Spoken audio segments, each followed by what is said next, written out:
Dibuatnyalah mezbah korban bakaran itu dari kayu penaga, 5 hasta panjangnya dan 5 hasta lebarnya, 4 persegi, tetapi 3 hasta tingginya. Dibuatnyalah tanduk-tanduknya pada keempat sudutnya. Tanduk-tanduknya itu dibuat seiras dengan mezbah itu dan disalutnya dengan tembaga. Dibuatnyalah segala perkakas mezbah itu, yakni kuali-kuali, sodok-sodok, bokor-bokor penyiraman, garpu-garpu, dan perbaraan-perbaraan. Semua perkakasnya itu dibuatnya dari tembaga. Dibuatnyalah untuk mezbah itu kisi-kisi, yakni jala-jala tembaga di bawah jalur, mulai dari sebelah bawah sampai setengah tingginya. Dituangnyalah 4 gelang pada keempat ujung kisi-kisi tembaga itu, yakni tempat memasukkan kayu pengusung. Dibuatnyalah kayu-kayu pengusung itu dari kayu penaga dan disalutnya dengan tembaga. Dan dimasukannyalah kayu-kayu pengusung itu ke dalam gelang-gelang yang pada rusuk mezbah itu, supaya dengan itu mezbah dapat diangkut. Mezbah itu dibuatnya berongga dan dari papan.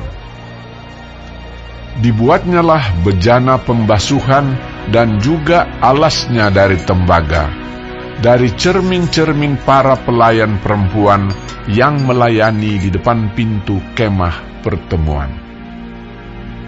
Dibuatnyalah pelataran itu pada sebelah selatan. Layar pelataran itu dari lenan halus yang dipintal benangnya, 100 hasta panjangnya. 20 tiang layar itu dengan 20 alas tiang itu dari tembaga, tetapi kaitan-kaitan tiang itu dan penyambung-penyambungnya dari perak. Pada sebelah utara 100 hasta. 20 tiang layar itu dengan 20 alas tiang itu dari tembaga, tetapi kaitan-kaitan tiang itu dan penyambung-penyambungnya dari perak. Pada sebelah barat, layar 50 hasta dengan 10 tiangnya dan 10 alas tiang itu, dan kaitan-kaitan tiang itu serta penyambung-penyambungnya dari perak. Dan pada sebelah timur, 50 hasta, yakni layar 15 hasta untuk sisi yang satu di samping pintu gerbang itu, dengan 3 tiangnya dan 3 alas tiang itu. Dan juga untuk sisi yang kedua di samping pintu gerbang itu. Sebelah menyebelah pintu gerbang pelataran itu ada layar 15 hasta dengan 3 tiangnya dan 3 alas tiang itu. Segala layar yang mengelilingi pelataran adalah dari lenan halus yang dipintal benangnya. Alas-alas untuk tiang-tiang itu adalah dari tembaga, tetapi kaitan-kaitan tiang itu dan penyambung-penyambungnya dari perak, juga salut kepalanya dari perak. Dihubungkanlah dengan penyambung-penyambung dari perak segala tiang-tiang pelataran itu. Tirai pintu gerbang pelataran itu tenunan yang berwarna-warna dari kain ungu tua, kain ungu muda, kain kirmizi, dan dari lenan halus yang dipintal benangnya. 20 hasta panjangnya, tetapi tingginya, yang juga lebar kain itu, adalah 5 hasta, sama dengan tinggi layar pelataran itu. Keempat tiangnya dan keempat alas tiang itu dari tembaga, tetapi kaitan-kaitannya dari perak, dan juga salut kepalanya serta penyambung-penyambungnya dari perak. Segala patok untuk kemah suci dan untuk pelataran itu, sekelilingnya adalah dari tembaga. Inilah daftar biaya untuk mendirikan kemah suci, yakni kemah suci, tempat hukum Allah, yang disusun atas perintah Musa oleh orang Lewi di bawah pimpinan Itamar, anak Imam Harun. Bezalel bin Uri bin Hur dari suku Yehuda membuat segala yang diperintahkan Tuhan kepada Musa, dan bersama-sama dengan dia turut Aholiab, anak Ahisamak dari suku Dan, seorang tukang dan ahli, seorang yang membuat tenunan yang berwarna-warna dari kain ungu tua, dari kain ungu muda, dari kain kirmizi, dan dari linen halus. Segala emas yang dipakai untuk segala pekerjaan mendirikan tempat kudus itu, yakni emas dari persembahan unjukan, ada 29 talenta dan 730 shikal ditimbang menurut shikal kudus.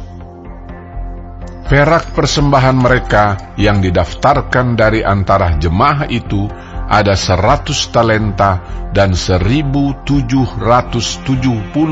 shikal ditimbang menurut shikal kudus. Sebeka seorang, yaitu setengah shikal, ditimbang menurut shikal kudus untuk setiap orang yang termasuk orang-orang yang terdaftar, yang berumur 20 tahun ke atas, sejumlah 603.550 orang. 100 talenta perak dipakai untuk menuang alas-alas tempat kudus dan alas-alas tiang tabir itu, 100 alas sesuai dengan 100 talenta itu, jadi 1 talenta untuk 1 alas.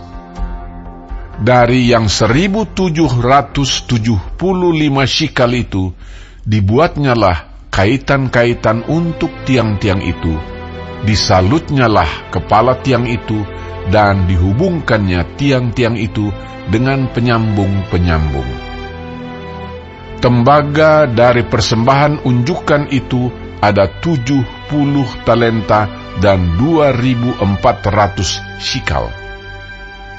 Daripadanya dibuatnyalah alas-alas pintu kemah pertemuan dan mezbah tembaga dengan kisi-kisi tembaganya, segala perkakas mezbah itu.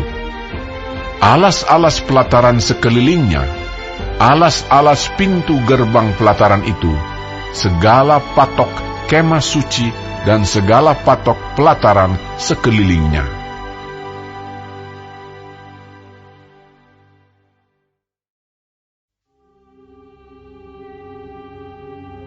Dari kain ungu tua, kain ungu muda, dan kain kirmizi dibuat merekalah pakaian jabatan yang dipakai apabila diselenggarakan kebaktian di tempat kudus. Juga dibuat mereka pakaian-pakaian kudus untuk Harun, seperti yang diperintahkan Tuhan kepada Musa. Dibuatnyalah baju efod dari emas, kain ungu tua, dan kain ungu muda, kain kirmizi, dan linen halus yang dipintal benangnya. Mereka menempa emas papan, dan dipotong-potongnya itu menjadi benang emas, untuk dipakankan pada kain ungu tua, pada kain ungu muda, pada kain kirmizi, dan pada linen halus, buatan seorang ahli.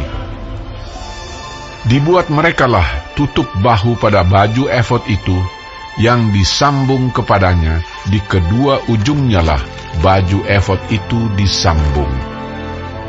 Sabuk pengikat yang ada pada baju efod itu adalah seiras dan sama buatannya dengan baju efod itu, yakni dari emas, kain ungu tua, kain ungu muda, kain kirmizi, dan linen halus yang dipintal benangnya, seperti yang diperintahkan Tuhan kepada Musa. Dikerjakan merekalah permata krisopras, yakni dililit dengan ikat emas, diukirkan padanya nama para anak Israel yang diukirkan seperti meterai. Ditaruhnyalah itu kepada kedua tutup bahu baju efod sebagai permata peringatan untuk mengingat orang Israel, seperti yang diperintahkan Tuhan kepada Musa. Dibuatnyalah tutup dada buatan seorang ahli. Buatannya sama dengan baju efod, yakni dari emas, kain ungu tua, kain ungu muda, kain kirmizi, dan lenan halus yang dipintal benangnya. 4 persegi dibuatnya itu. Lipat 2 dibuat mereka tutup dada itu, sejengkal panjangnya dan sejengkal lebarnya. Ditata merekalah itu dengan 4 jajar permata. Permata yaspis merah, krisolit, malakit, itulah jajar yang pertama. Jajar yang kedua, permata batu darah, lazurit, yaspis hijau. Jajar yang ketiga, permata ambar, akik, kecubung. Jajar yang keempat, permata pirus, krisopras, dan nefrit. Dililit dengan ikat emas, demikianlah permata-permata itu dalam tatahannya. Sesuai dengan nama para anak Israel, permata itu adalah 12 banyaknya. Dan pada tiap-tiap permata ada diukirkan seperti meterai, nama salah satu suku dari yang 12 itu. Juga dibuat merekalah untuk tutup dada itu untai berpilin, yang buatannya sebagai tali berjalin dari emas murni. Dibuat merekalah 2 ikat emas dan 2 gelang emas, dan kedua gelang itu dipasang pada kedua ujung tutup dada. Dipasang merekalah kedua untai emas yang berjalin itu pada kedua gelang itu di ujung tutup dada. Kedua ujung lain dari kedua untai berjalin itu dipasang merekalah pada kedua ikat emas itu. Demikianlah dipasang pada tutup bahu baju efod di sebelah depannya. Dibuat merekalah 2 gelang emas dan dibubuh pada kedua ujung tutup dada itu, pada pinggirnya yang sebelah dalam yang berhadapan dengan baju efod. Juga dibuat merekalah 2 gelang emas dan dipasang pada kedua tutup bahu baju efod di sebelah bawah pada bagian depan, dekat ke tempat persambungannya di sebelah atas sabuk baju efod. Kemudian diikatkan merekalah tutup dada itu dengan gelangnya kepada gelang baju efod dengan memakai tali ungu tua, sehingga tetap di atas sabuk baju efod, dan tutup dada itu tidak dapat bergeser dari baju efod, seperti yang diperintahkan Tuhan kepada Musa. Dibuatnyalah gamis baju efod, buatan tukang tenun, dari kain ungu tua seluruhnya. Leher gamis itu di tengah-tengahnya seperti leher baju zirah. Lehernya itu mempunyai pinggir sekelilingnya supaya jangan koyak. Dibuat merekalah pada ujung gamis itu buah delima dari kain ungu tua, kain ungu muda, dan kain kirmizi yang dipintal benangnya. Dibuat merekalah giring-giring dari emas murni, dan ditaruhlah giring-giring itu di antara buah delima pada ujung gamis itu, berselang-seling di antara buah delima itu, sehingga satu giring-giring dan satu buah delima selalu berselang-seling pada sekeliling ujung gamis yang dipakai apabila diselenggarakan kebaktian seperti yang diperintahkan Tuhan kepada Musa. Dibuat merekalah kemeja dari lenan halus, buatan tukang tenun untuk Harun dan anak-anaknya, serban dari lenan halus, destar yang indah dari lenan halus, celana lenan dari lenan halus yang dipintal benangnya, dan ikat pinggang dari lenan halus yang dipintal benangnya, kain ungu tua, kain ungu muda, dan kain kirmizi dari tenunan yang berwarna-warna seperti yang diperintahkan Tuhan kepada Musa. Dibuat merekalah patam jamang yang kudus dari emas murni, dan pada jamang itu dituliskan tulisan, diukirkan seperti meterai, kudus bagi Tuhan. Dipasang merekalah pada patam itu tali ungu tua untuk mengikatkan patam itu pada serbannya di sebelah atas, seperti yang diperintahkan Tuhan kepada Musa. Demikianlah diselesaikan segala pekerjaan melengkapi kemah suci, yakni kemah pertemuan itu. Orang Israel telah melakukannya tepat seperti yang diperintahkan Tuhan kepada Musa. Demikianlah mereka melakukannya. Dibawa merekalah kemah suci itu kepada Musa, yakni kemah dengan segala perabotannya, kaitannya, papannya, kayu lintangnya, tiangnya, dan alasnya, tudung dari kulit domba jantan yang diwarnai merah, tudung dari kulit lumba-lumba, tabir penudung, tabut hukum Allah dengan kayu-kayu pengusungnya dan tutup pendamaian, meja, segala perkakasnya dan roti sajian, kandil dari emas murni, lampu-lampunya, lampu yang harus teratur di atasnya, dan segala perkakasnya, minyak untuk penerangan, mezbah dari emas, minyak urapan, ukupan dari wangi-wangian, tirai pintu kemah, mezbah tembaga dengan kisi-kisi tembaganya, kayu-kayu pengusungnya dan segala perkakasnya, bejana pembasuhan dengan alasnya, layar pelataran, tiangnya dan alasnya, dan tirai untuk pintu gerbang pelataran, talinya dan patoknya, segala perkakas untuk pekerjaan mendirikan kemah suci, yakni kemah pertemuan itu.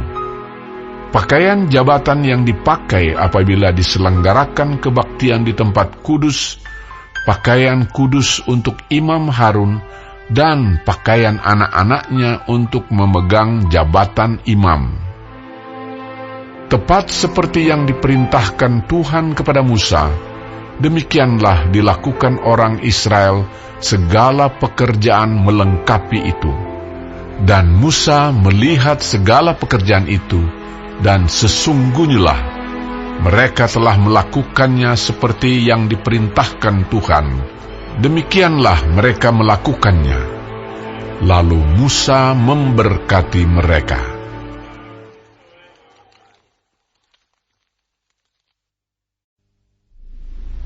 Berfirmanlah Tuhan kepada Musa. Pada hari yang pertama dari bulan yang pertama, haruslah engkau mendirikan kemah suci, yakni kemah pertemuan itu. Kau tempatkanlah di dalamnya tabut hukum, dan kau pasanglah tabir sebagai penudung di depan tabut itu. Kau bawalah ke dalamnya meja, dan taruhlah di atasnya perkakas menurut susunannya.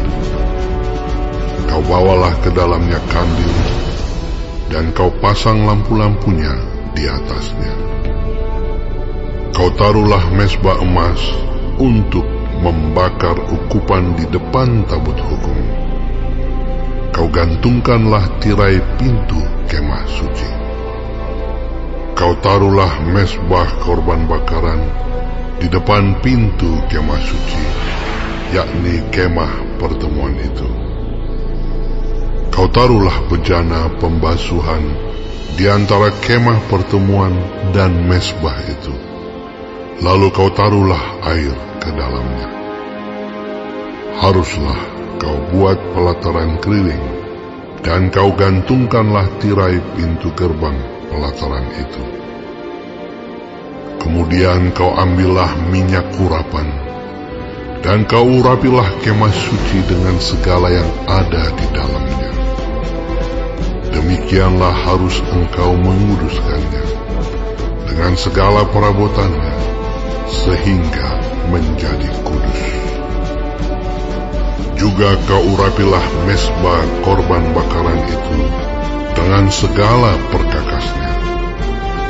Demikianlah engkau harus menguduskan mezbah itu, sehingga mezbah itu maha kudus. Juga kau urapilah bejana pembasuhan itu dengan alasnya, dan demikianlah engkau harus menguduskannya. Kemudian kau suruhlah Harun dan anak-anaknya datang ke pintu kemah pertemuan, dan kau basuhlah mereka dengan air. Kau kenakanlah pakaian yang kudus kepada Harun. Kau rapi, dan kau kuduskanlah dia, supaya ia memegang jabatan imam bagiku. Juga anak-anaknya kau suruhlah mendekat, dan kau kenakanlah kemeja kepada mereka. Urapilah mereka, seperti engkau mengurapi ayah mereka, supaya mereka memegang jabatan imam bagiku. Dan ini terjadi, supaya berdasarkan pengurapan itu, mereka memegang jabatan imam untuk selama-lamanya, turun-temurun. Dan Musa melakukan semuanya itu tepat seperti yang diperintahkan Tuhan kepadanya. Demikianlah dilakukannya. Dan terjadilah dalam bulan yang pertama, tahun yang kedua, pada tanggal 1 bulan itu, maka didirikanlah kemah suci. Musa mendirikan kemah suci itu, dipasangnyalah alas-alasnya, ditaruhnya papan-papannya, dipasangnya kayu-kayu lintangnya, dan didirikannya tiang-tiangnya. Dikembangkannyalah atap kemah yang menudungi kemah suci, dan diletakkannya tudung kemah di atasnya, seperti yang diperintahkan Tuhan kepada Musa. Diambilnyalah loh hukum Allah, dan ditaruhnya ke dalam tabut. Dikenakannya kayu pengusung pada tabut itu, dan diletakkannya tutup pendamaian di atas tabut itu. Dibawanyalah tabut itu ke dalam kemah suci, digantungkannyalah tabir penudung, dan dipasangnya sebagai penudung di depan tabut hukum Allah, seperti yang diperintahkan Tuhan kepada Musa. Ditaruhnyalah meja di dalam kemah pertemuan pada sisi kemah suci sebelah utara, di depan tabir itu. Diletakkannya di atasnya roti sajian menurut susunannya di hadapan Tuhan, seperti yang diperintahkan Tuhan kepada Musa. Ditempatkannya kandil di dalam kemah pertemuan berhadapan dengan meja itu pada sisi kemah suci sebelah selatan. Dipasangnyalah lampu-lampu di atasnya di hadapan Tuhan, seperti yang diperintahkan Tuhan kepada Musa. Ditempatkannyalah mezbah emas di dalam kemah pertemuan di depan tabir itu. Dibakarnyalah di atasnya ukupan dari wangi-wangian, seperti yang diperintahkan Tuhan kepada Musa. Digantungkannyalah tirai pintu kemah suci. mezbah korban bakaran ditempatkannyalah di depan pintu kemah suci, yakni kemah pertemuan itu, dan dipersembahkannyalah di atasnya korban bakaran dan korban sajian, seperti yang diperintahkan Tuhan kepada Musa. Ditempatkannyalah bejana pembasuhan di antara kemah pertemuan dan mezbah itu, lalu ditaruhnyalah air ke dalamnya untuk pembasuhan. Musa dan Harun serta anak-anaknya membasuh tangan dan kaki mereka dengan air dari dalamnya. Apabila mereka masuk ke dalam kemah pertemuan, dan apabila mereka datang mendekat kepada mezbah itu, maka mereka membasuh kaki dan tangan, seperti yang diperintahkan Tuhan kepada Musa. Didirikannya tiang-tiang pelataran sekeliling kemah suci dan mezbah itu, dan digantungkannyalah tirai pintu gerbang pelataran itu. Demikianlah diselesaikan Musa pekerjaan itu. Lalu awan itu menutupi kemah pertemuan, dan kemuliaan Tuhan memenuhi kemah suci, sehingga Musa tidak dapat memasuki kemah pertemuan, sebab awan itu hinggap di atas kemah itu, dan kemuliaan Tuhan memenuhi kemah suci. Apabila awan itu naik dari atas kemah suci, berangkatlah orang Israel dari setiap tempat mereka berkemah. Tetapi jika awan itu tidak naik, maka mereka pun tidak berangkat sampai hari awan itu naik. Sebab awan Tuhan itu ada di atas kemah suci pada siang hari, dan pada malam hari ada api di dalamnya, di depan mata seluruh umat Israel pada setiap tempat mereka berkemah.